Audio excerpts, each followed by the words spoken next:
नमस्कार मित्रों, अभिमान त्यागो और सौम्य बनो, ये क्यों कहा गया है? आइए इस कहानी के माध्यम से समझने का प्रयास करते हैं। मित्रों, एक बार देवर्षि नारद ज्ञान का प्रचार करते हुए किसी सघन वन में जा पहुंचे। वहां उन्होंने एक बहुत बड़ी घनी छाया वाला सेमल का वृक्ष देखा। उसकी छाया में विश्राम करने का विचार करके नारद जी उसके नीचे बैठ गए। नारद जी को उसकी शीतल छाया में बड़ा आनंद मिला। वे उसके वैभव की प्रशंसा करने लगे। उन्होंने सेमल के वृक्ष से पूछा, हे वृक्षराज, तुम्हारा इतना बड़ा वैभव किस प्रकार स्थिर रहता है? पवन तुम्हें गिराता क्यों नहीं?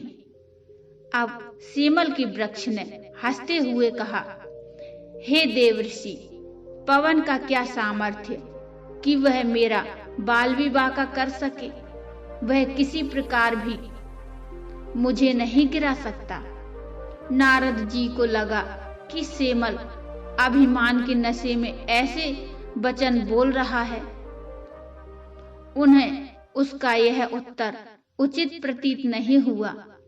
झुंझलाते हुए वे सुरलोक चले गए।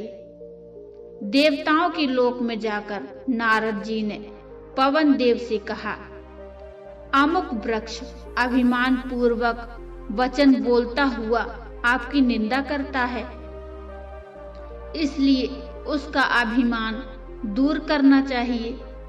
पवन देव को अपनी निंदा करने वाले सेमल के उस वृक्ष पर बहुत क्रोध आया। वह उस वृक्ष को उखाड़ फेंकने के लिए बड़े प्रबल प्रवाह के साथ आंधी तूफान की तरह चल दिए। सेमल का वृक्ष बड़ा तपस्वी, परोपकारी और ज्ञानी था। उसे आने वाले संकट का बोध हो जाता था। उसने तुरंत स्वयं को बचाने का उपाय कर लिया। उसने अपने सारे पत्ते झाड़ डाले और ठूंठ की तरह खड़ा हो गया। पवन ने पूरी शक्ति से उसे उखाड़ने की चेष्टा की, पर वह ठूंठ का कुछ न बिगाड़ सका। अंत में निराश होकर पवन देव वापस लौट गए।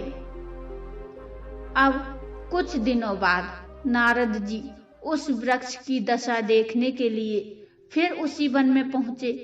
उन्होंने देखा कि वृक्ष हरा भरा ज्यों का त्यों खड़ा हुआ है। नारद जी को बड़ा आश्चर्य हुआ।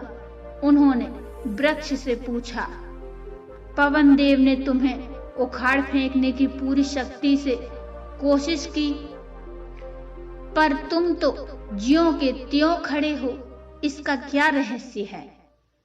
वृक्ष ने देवर्षि को प्रणाम किया और नम्रता पूर्वक निवेदन किया, हे देवर्षि, मेरे पास इतना वैभव है, फिर भी मैं इसके मोह में बंधा नहीं हूँ। लोक सेवा के लिए मैंने इतने पत्ते धारण किए हुए हैं, लेकिन जब जब जरूरी समझता हूँ, अपने वैभव को बिना हिचकिचाहट त्याग देता हूँ और ठूंठ बन जाता हूँ।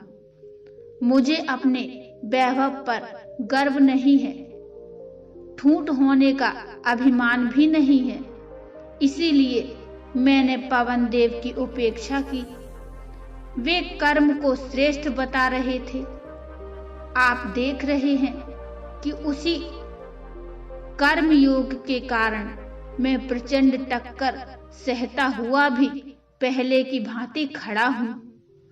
नारद जी समझ गए कि संसार में वैभव रखना, धनवान होना बुरी बात नहीं है। इससे तो बहुत से शुभ कार्य हो सकते हैं। बुराई तो धन के अभिमान में डूब जाने और उससे मोह करने में है। मित्रों, यदि कोई व्यक्ति धनी होते हुए भी मन से पवित्र रहे तो एक प्रकार से साधु ही है। जल में कमल की तरह निर्लिप्त रहने वाले ऐसे कर्मयोगी साधु के लिए घर ही तपोभूमि है। मित्रों, ये कहानी आपको कैसी लगी कृपया मुझे कमेंट में जरूर बताइए। यदि कहानी अच्छी लगी हो तो लाइक कर दीजिए और चैनल को भी सब्सक्राइब कर लीजिए। ऐसी ही भक्तिमय कहानी और प्रेरणादायक कहानी सुनने के लिए तो मिलते हैं एक और नई कहानी के साथ। तब तक के लिए नमस्कार। सदैव प्रसन्न रहिए। जो प्राप्त है वही पर्याप्त है।